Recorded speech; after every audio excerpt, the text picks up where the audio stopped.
that we learn from. We enjoy it, perhaps we even deserve it, but we don't acquire wisdom from it.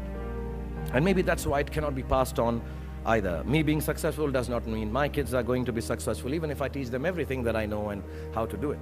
So I feel that talking about success is completely a big waste of time. Instead, let me tell you very honestly, whatever happened to me happened because I've always been terrified of failure.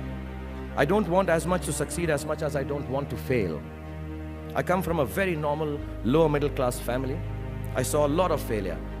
My father was a beautiful man and the most successful failure in the world. My mother also failed to stay long enough with me to see me become a big movie star. We were quite poor actually, and let me tell you, poverty is not an ennobling experience at all. Poverty entails fear and stress and sometimes depression. I watched my parents go through this several times.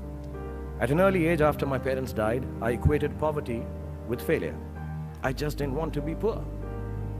So when I got a chance to act in films, it wasn't out of any creative desire, I say this honestly. It was purely out of the fear of failure and poverty. Most of the films I signed were discards of better-known actors, and the producers could not find anyone else to do them. I did them all to make sure that I was working to avoid unemployment. The timing or something was right, I worked very hard, there were other people around it, and I became a big star. The films became big hits, which means sometimes our success is not the direct result of our actions, and let nobody tell you that. Success sometimes just happens, really. It is accidental, and we have to take credit for it. I do it sometimes sheerly out of embarrassment. So I believe the true path to success is through the fear of failure. If you aren't scared enough of failing, you're unlikely to succeed. It's not pleasant to fail, it's tough. All of us experience it. You will too, if you haven't already. So use it to succeed. How I've done is, a few points I'd like to say, and then I'll end this monologue. Firstly, it's not the absence of failure that makes you succeed. It is your response to failure that actually helps to buffer the reverses that you experience. I personally have one response to failure: pragmatism. A recognition and belief that if one approach does not work, then the other will or might. Failure also gives me an incentive to greater exertion, harder work, which invariably leads to later success in most cases.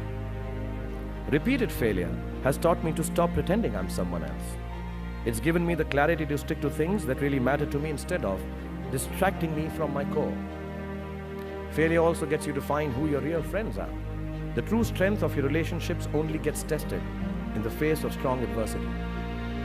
Overcoming some of my failures has made me discover that I have a strong will and more discipline than I suspected.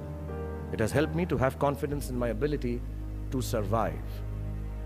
Failure is an amazing teacher. There's a well-known story of this very successful man, and a reporter asked him, "Sir, how is it that you always succeed?" And he said, "Right decisions."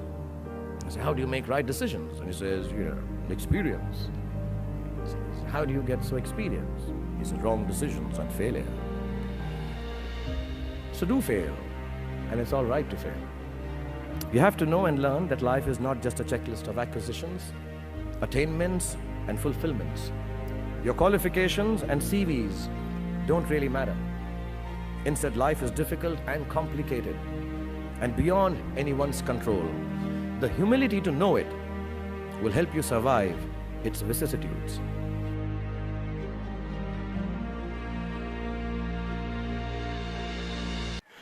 But I don't want to sound dark. My hope for all of you is that you retain a lifelong love of learning, that you never cease to dream exciting and inspiring dreams. And when you fail, you fail well enough to succeed the next time. Don't be afraid of being afraid.